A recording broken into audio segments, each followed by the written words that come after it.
ನರಜನ್ಮ ಬಂದಾಗ ನಾಲಿಗೆ ಇರುವಾಗ ಕೃಷ್ಣ ಎನ್ನಬಾರದೆ,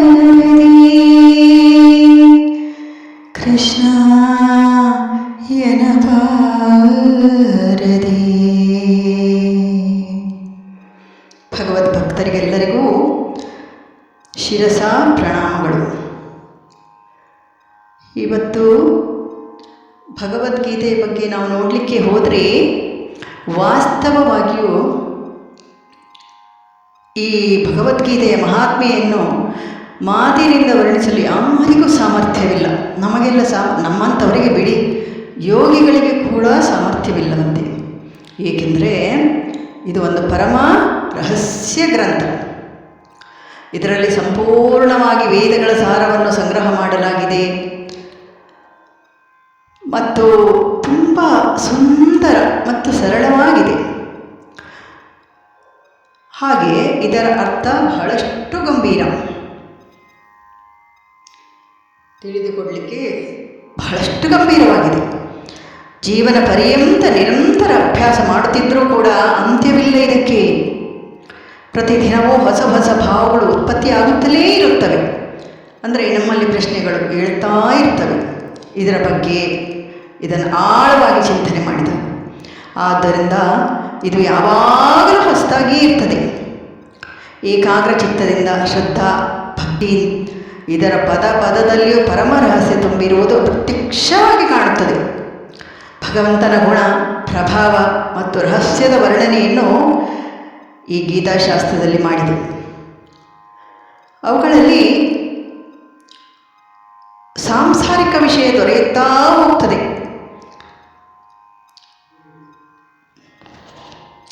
ಶ್ರೀಮದ್ ಭಗವದ್ಗೀತೆ ಒಂದು ಅನುಭವವಾದ ಶಾಸ್ತ್ರವೆಂದು ಭಗವಂತನೇ ಹೇಳಿದ್ದಾನೆ.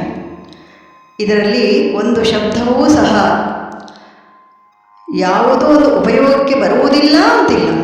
ಎಲ್ಲವೂ ಚೆನ್ನಾಗಿ ಅರ್ಥ ಮಾಡಿಕೊಂಡರೆ ನಮ್ಮ ಭವಸಾಗರದಿಂದ ದಾಟಲು, ಸಂಸಾರವೆಂಬ ಭವಸಾಗರದಿಂದ ದಾಟಲು ತುಂಬ ಉಪಯುಕ್ತವಾಗಿದೆ.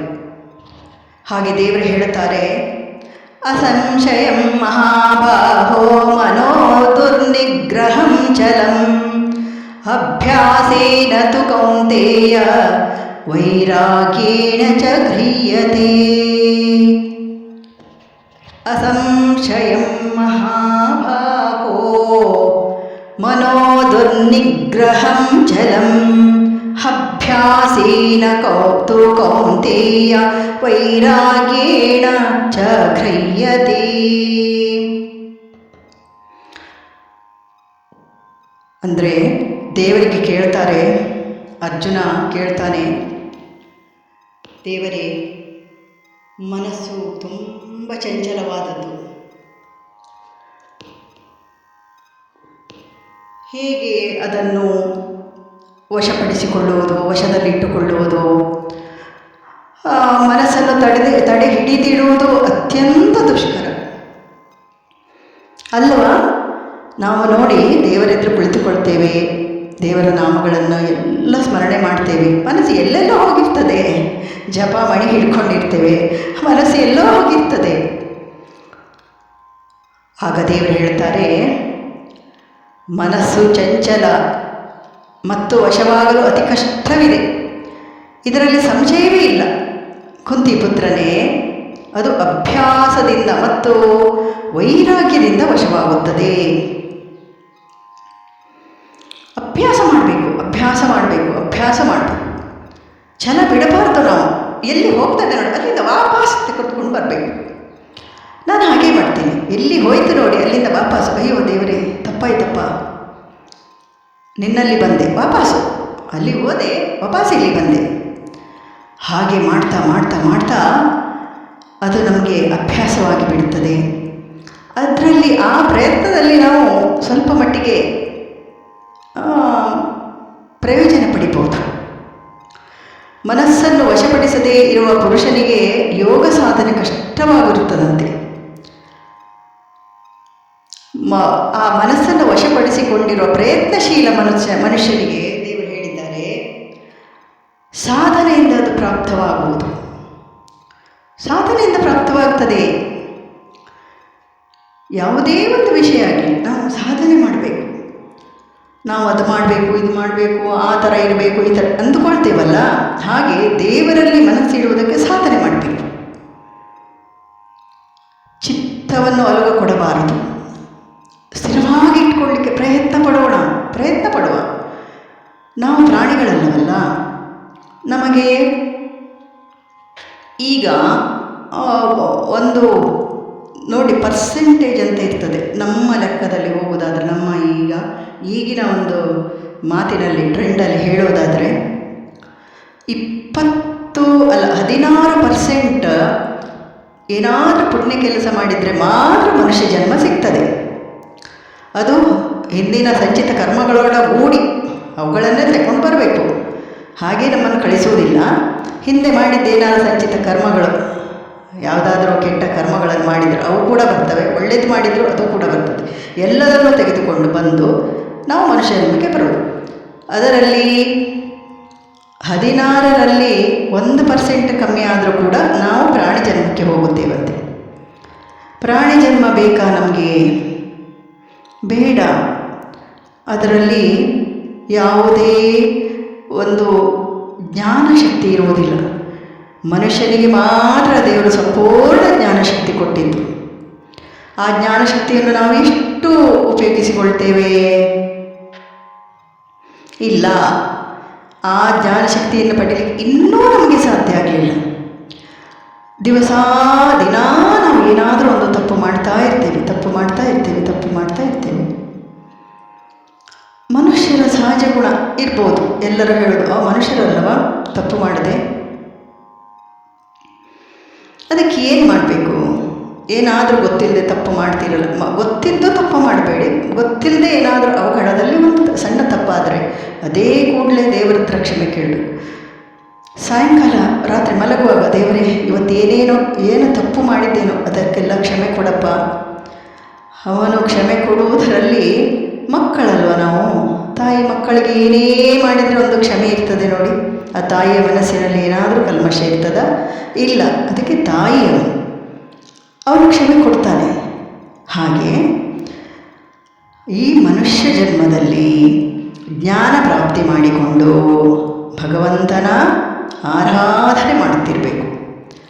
ಕಲಿಯುಗದಲ್ಲಿ ಭಗವಂತ ಏನು ಹೇಳಿದ್ದಾರೆ ಗೊತ್ತಾ? ನನ್ನ ನಾಮಸ್ಮರಣೆ ಒಂದೇ ಸಾಕು, ಬೇರೇನು ಬೇಡ. ಅಲ್ಲಿ ನಾನು ಒಲಿಯುತ್ತೇನೆ. ನನಗೆ ಒಂದು ಸ್ವಲ್ಪ ನೀರು, ಒಂದು ಪತ್ರೆ, ಒಂದು ಹೂವು ಇಷ್ಟೇ ಅರ್ಪಿಸಿದರೆ ಸಾಕು, ನಾನು ಅವರಿಗೆ ಒಲಿಯುತ್ತೇನೆ. ಸದಾ ಭಕ್ತಿ ಮಾಡುವವರಿಗೆ ಕೇಳುವುದೇ ಬೇಡ, ಅವರ ಪಕ್ಕವೇ ನಾನಿರುತ್ತೇನೆ. ತುಂಬ ಸಂದಿಗ್ಧ ಸ್ಥಿತಿಗಳು ಬರ್ತದಲ್ಲ, ಆಗ ದೇವರನ್ನು ಬೇಡಿಕೊಳ್ಳಬೇಕು. ದೇವರಲ್ಲಿ ಅಚಲ ನಂಬಿಕೆ ಇರಬೇಕು. ಅದೊಂದು ದೃಢ ನಂಬಿಕೆ. ದೇವರಿದ್ದಾರೆ, ನನ್ನ ಪಕ್ಕದಲ್ಲೇ ಇದ್ದಾನೆ, ನನ್ನ ಆಸುಪಾಸಿನಲ್ಲೇ ಇದ್ದಾನೆ, ಅವನಿಂದ ನಾನಿರುವುದು. ನನ್ನ ಏನೇ ಕಷ್ಟಗಳು, ಏನೇ ಸಂಕಟಗಳು ಬಂದರೂ ಅವನಿಗೆ ಒಪ್ಪಿಸಿ ಬಿಡ್ತೇನೆ ಅನ್ನೋ ದೃಢ ಮನಸ್ಸು ಮಾಡಿ ಖಂಡಿತ ಆಗ್ತದೆ. ಹಾಗೆ ದಿನನಿತ್ಯ ಕ್ಷಣದಲ್ಲೂ ಭಗವಂತನ ಚಿಂತನೆ, ಆ ಭಗವಂತನ ರೂಪ ಇಳಿಸಿಕೊಳ್ಳುವುದು. ನಮಗೆ ನೋಡಿ, ಯಾರದಾದ್ರೂ ನೆನಪನ್ನು ಕೂಡ ಅವರ ರೂಪ ನೆನಪಾಗ್ತದೆ ಅಲ್ಲ, ಹಾಗೆಯೇ ಭಗವಂತನ ನೆನಪನ್ನು ಮಾಡಿಕೊಳ್ಳಬೇಕು ನಾವು. ಯಾರದಾದ್ರೂ ನೆನಪಾಗ್ತದೆ, ಮಕ್ಕಳದ್ದು ನೆನಪಾಗ್ತದೆ, ಮೊಮ್ಮಕ್ಕಳದ್ದು ನೆನಪಾಗ್ತದೆ, ಫ್ರೆಂಡ್ಸ್ ನೆನಪಾಗ್ತಾರೆ. ಹಾಗೆ ದೇವರನ್ನು ಕ್ಷಣದಲ್ಲೂ ನೆನಪು ಮಾಡಿಕೊಳ್ಳಿ. ಎಷ್ಟು ಜನರು ಮಾಡ್ತೀರಿ, ಎಷ್ಟು ಜನರು ಮಾಡ್ತೇವೆ ನಾವು, ನನ್ನನ್ನು ಸೇರಿಸಿ ಹೇಳಿಕೊಳ್ಳುವುದು. ನಾವು ಇನ್ನೂ ಕಲಿತಿಲ್ಲ, ಇನ್ನೂ ಕಲಿಯೋದು ತುಂಬ ಉಂಟು.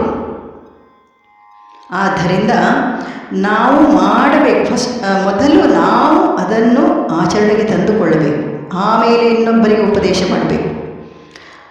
ಹೀಗೆ ಮಾಡಲಿಕ್ಕೆ ಸ್ವಲ್ಪ ನಾನು ಪ್ರಯತ್ನ ಪಟ್ಟಿದ್ದೇನೆ. ಅದರಲ್ಲಿ ನನಗೆ ಒಂದು ಸುಖ ಸಿಕ್ಕಿದೆ, ಆ ದೈವ ಸುಖ ಸ್ವಲ್ಪ ಮಟ್ಟಿಗೆ ಸಿಕ್ಕಿದೆ. ಹಾಗಾಗಿ ನಾನು ನಿಮಗೆ ಹೇಳಲಿಕ್ಕೆ ಸಾಧ್ಯ ಆಗ್ತದೆ. ಇಲ್ಲದಿದ್ದರೆ, ನಾನೇ ಮಾಡದಿದ್ದರೆ, ನಾನೇ ಹೇಳದಿದ್ದರೆ, ಬರೀ ಓದಿಕೊಂಡು ಹೋದರೆ ನಿಮ್ಗೆ ಏನು ಅರ್ಥ ಆಗ್ತದೆ? ನಮಗೆಲ್ಲ ಏನು ಅರ್ಥ ಆಗ್ತದೆ? ಏನೂ ಅರ್ಥ ಆಗೋದಿಲ್ಲ. ಬಿಡಿಸಿ ಬಿಡಿಸಿ ಬಿಡಿಸಿ ಹೇಳಬೇಕು. ಆ ದೇವರು ಹೇಗಿದ್ದಾರೆ, ಆ ದೇವರನ್ನು ಹೇಗೆ ನಾವು ಪಡೆದುಕೊಳ್ಳಬೇಕು, ಆ ಭಗವಂತನ ಸಾಮೀಪ್ಯ ಹೇಗೆ ಮಾಡಿಕೊಳ್ಳಬೇಕು, ಎಲ್ಲವನ್ನು ಅದನ್ನು ಬಿಡಿಸಿ ಬಿಡಿಸಿ ಹೇಳಿದಾಗ ಮಾತ್ರ ನಮಗೆ ಗೊತ್ತಾಗ್ತದೆ. ಇಲ್ಲದಿದ್ದರೆ ಏನೋ ಕೇಳುವುದು, ಹೇಳ್ತಾರೆ ಅಂತ ನೋಡಿ. ನಿಮಗೆ ಒಂದು ಕೇಳಲಿಕ್ಕೆ ಮನಸ್ಸಾಗಬೇಕಲ್ಲ. ಇದನ್ನು ಕೇಳುವ, ಇದರಲ್ಲಿ ಏನೋ ಒಂದು ಉಂಟು, ಇವರೇನೋ ಹೇಳ್ತಾ ಇದ್ದಾರೆ, ಇದನ್ನು ಕೇಳುವ ಅಂತ ಮನಸ್ಸಾಗಬೇಕು. ಆ ಮನಸ್ಸಾದಲ್ಲಿ ಮಾತ್ರ ಅದರಲ್ಲಿ ಒಂದು ಸಕ್ಸಸ್ ನಾವು ಕಾಣ್ಬೋದು. ಇಲ್ಲದಿದ್ದರೆ, ನಾನು ಈಗ ಈ ಒಂದು ವಿಡಿಯೋ ಹಾಕುವಾಗ ಸಬ್ಸ್ಕ್ರೈಬ್ ಮಾಡಿ, ಲೈಕ್ ಮಾಡಿ, ಶೇರ್ ಮಾಡಿ ಯಾವುದೂ ಹಾಕೋದಿಲ್ಲ. ಯಾಕೆಂದರೆ ದೇವರು ಕೊಡ್ತಾನೆ ಅದನ್ನು ನನಗೆ. ದೇವರ ವಿಷಯ ಹೇಳ್ತಾ ಇದ್ದೇನಲ್ಲ, ದೇವರು ಕೊಡ್ತಾನೆ. ನಮಗೆಲ್ಲ ಬೇಕಾದರೆ ತೆಗೆದುಕೊಳ್ತೀರಿ, ಇಲ್ಲವಾದರೆ ಬಿಡ್ತೀರಿ. ಹಾಗೆ ಬಿಡಲಿಕ್ಕೆ ನಾನು ಬಿಡೋದಿಲ್ಲ. ನಾನು ನನ್ನ ಪ್ರಯತ್ನ ಮಾಡ್ತಾ ಇರ್ತೇನೆ, ಸತತವಾಗಿ ಮಾಡ್ತಾ ಇರ್ತೇನೆ. ದೇವರು ಬೇಕು, ದೇವರನ್ನು ನೆನೆಯಬೇಕು, ದೇವರ ಒಂದು ಹತ್ತಿರ ಹೋಗಲಿಕ್ಕೆ ಏನು ಮಾಡಬೇಕು, ಯಾವ ಉಪಾಯ ಮಾಡಬೇಕು, ಎಂಥ ಉಪಾಯ ಉಂಟು, ಅದನ್ನೆಲ್ಲ ಹೇಳ್ತಾ ಹೋಗ್ತೇನೆ. ಸ್ಥಿರವಾದ ಮನಸ್ಸು ಹೇಗಿರಬೇಕು, ಮನಸ್ಸು ನಿಗ್ರಹ ಹೇಗೆ ಮಾಡಿಕೊಳ್ಳಬೇಕು, ಮನೋನಿಗ್ರಹ ಹೇಗೆ ಮಾಡಿಕೊಳ್ಳಬೇಕು, ವೈರಾಗ್ಯ ಹೇಗೆ ಬರ್ತದೆ. ವೈರಾಗ್ಯ ಬರೋದಂದರೆ ನಮ್ಮ ಸಂಸಾರ ಬಿಟ್ಟು ಬಿಡೋದು ಅಲ್ಲ. ಕಾಮ, ಕ್ರೋಧ, ಭಯ, ಮತ್ಸರ ಮತ್ತು ಇವುಗಳ ಕಾಮ, ಕ್ರೋಧ, ಭಯ, ಮತ್ಸರ, ಲೋಭ, ಮೋಹ ಇವುಗಳನ್ನೆಲ್ಲ ಬಿಡುವುದನ್ನು ವೈರಾಗ್ಯ ಅಂತಾರೆ. ಸಂಸಾರ ಬಿಡುವುದಲ್ಲಪ್ಪ. ಸಂಸಾರದೊಳಗೆ ಇದ್ದುಕೊಂಡೇ ಇವಿಷ್ಟನ್ನು ಜಯಿಸಬೇಕು ನಾವು. ಮೊದಲು ಕೋಪ ಹೇಗೆ ಕಮ್ಮಿ ಮಾಡಿಕೊಳ್ಳುವುದು?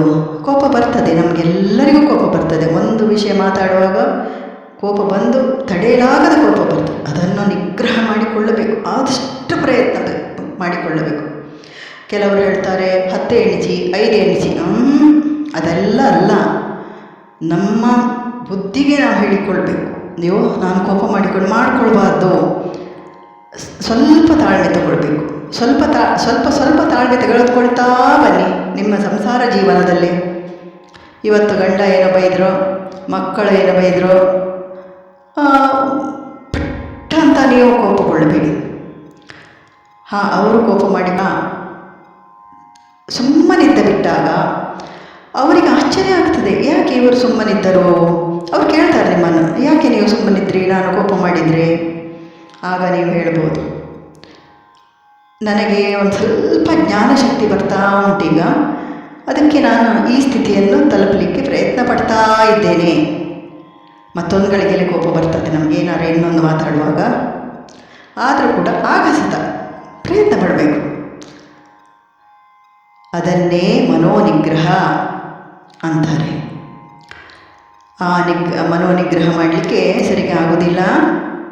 ಅದನ್ನು ತುಂಬ ಪ್ರಯತ್ನದ ಮೂಲಕ ಅದನ್ನು ನಾವು ಹತೋಟಿಗೆ ತಂದುಕೊಳ್ಳಬಹುದು.